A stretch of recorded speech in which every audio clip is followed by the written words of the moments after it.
Yes. Hey friends, it's Ian Khan, the Futurist, here at FII having a ball, really talking to amazing people. Nick Lynes with Flawless is here to tell us about the future, about innovation, his experiences here at FII, and let's see what the world looks like through his lens. Welcome to the Futurist. Thanks, Ian. In terms of the region, one kind of the main reason we're here is that the region's taking filmmaking, professional filmmaking, content creation really seriously. You know, there's the Film City here. There's obviously the Red City Film Festival, and with Humane, really investing in sort of large models, etc. From video perspective. I think there's a lot of interest in like how can we monetize that? How can we basically help? And at Flawless, what we do is we've created a myriad of AI products that help professional filmmakers working ethically with artists to be able to help them ultimately reduce production costs and be able to access a larger audience. The first product that we developed, I think much to everyone's satisfaction, will be means the death of dubbing and subtitling. Yeah. And we can visually translate, so you can put a movie in one side and then you can like configure it, and outside the other comes up like people are performing in different languages.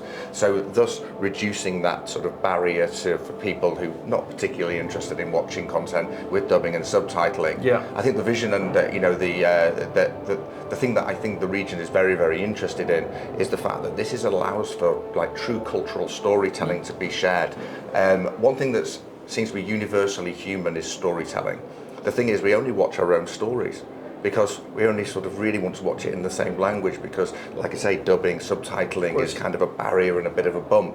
So now with people visually translating and there's no barrier, we're going to watch each other's stories. And I know with the 2030 vision that there's a big interest here in being able to share cultural stories from around the world. So that's one, and then really a lot of our additional products that will be coming is the future, and our second product that we developed allows for the huge reduction in production costs. The thing that global content production, professional filmmaking is really suffering from is that it's very, very expensive to make film.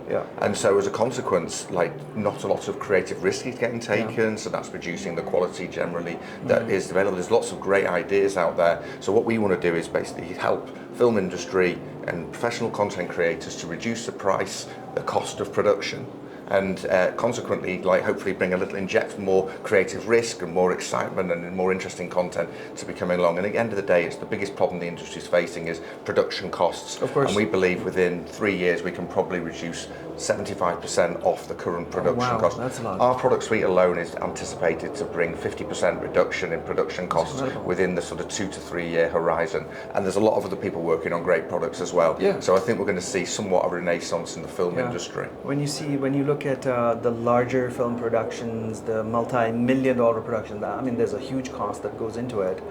We do documentaries, and I feel the pain. I feel the pain of many different things, and a technology stack that can help me, take off 75% of my cost. I'm going to buy it like yesterday. So everybody wants that. In terms of I also spoke with Humane. We also caught up with Humane. A lot is happening with Humane, as you obviously know.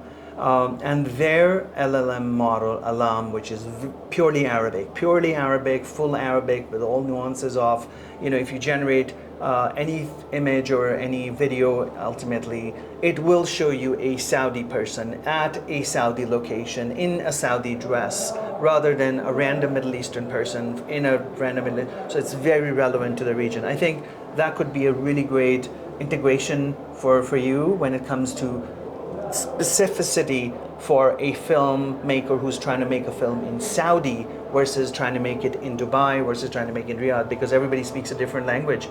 And the nuances and culture is slightly different. So that would be very interesting. Where do you think,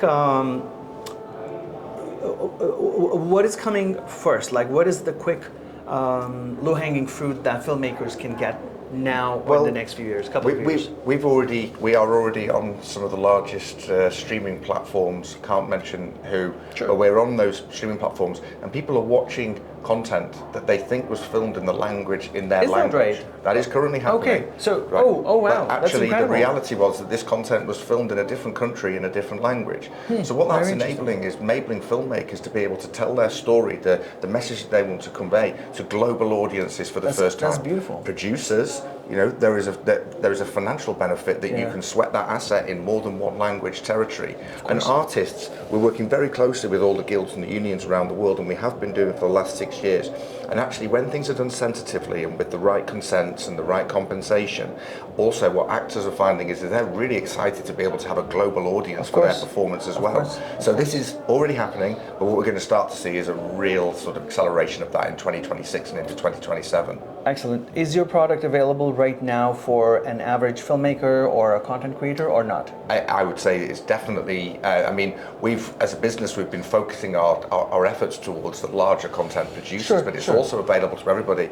We've gone from the cost of this product in the last 3 years has reduced 10 times. Oh, wow. Yeah, I know. So it's very much available for everybody. And if you think that, it's a fraction of production costs. Yeah. So if you think you want to spend 100x on production and it's cost you 1x to basically put it into another language, and you can do 10 languages for basically 1/10 of the price of the total production, but you can then monetize it in every single territory, not necessarily exactly the same as the original language, but similarly compared to almost nothing that you get when dubbing and subtitling. Yeah, totally. There's a huge infrastructure in development here in Saudi. Lots of incentives by the Saudi Film Commission for producing content here, and I think it's just the beginning of a very nice industry that's growing here. It wouldn't be just the Middle Eastern. There's a lot of Hollywood films being filmed here in Saudi. So I think you're definitely on to something, especially with AI coming on board and doing all these things we couldn't conceive 3 years ago, 4 years ago. You wouldn't think AI is doing this. But what I'm intrigued about is that what do we not know that's going to happen 3 years from now? And what will it be 3, 4, 5 years from now that we don't even know will happen, and it'll be amazing. I don't know what that will be, but I'm definitely looking forward to the future. I can probably give you some idea of some of those things. I think we're going to have different formats. I think that you can only look to Las Vegas at the moment and you see the Sphere. And you think, oh my word, this is like this incredible immersive experience. And then they're already talking about having smaller versions of those spheres, so it's a different format, a different output, a different experience. I think augmented reality is going to be a very big channel for film and content consumption. We're talking to some of the biggest companies, FANG companies, about that as we speak. And I think that these are different distributions, but I think that the experience will be so much more immersive. And I think also if you consider it's an obvious dynamic that if you can reduce production costs by 75%, 90%, what's going to happen is it's going to encourage more creative risk. So not only are we going to get different formats in more immersive mechanisms and all the traditional formats of how we consume these things, we're going to get a load more creative risk and a load more exciting new content being produced. Just to give you an example, last year the top 20 box office North American films were all IP remakes. Okay, wow. Right? That was 20, and then 30 years ago, everything was the new IP coming for the first time. So what we're looking forward to is we're going to have all this exciting renaissance in new and exciting content, and we're going to have loads of different formats to enjoy it through. Incredible. Well, thank you so much for sharing your time with us and putting us into a new mindset of thinking what's happening with film. Thank you so much for joining us here, and I really appreciate your time. Cheers, Ian. Best of luck. Thank you.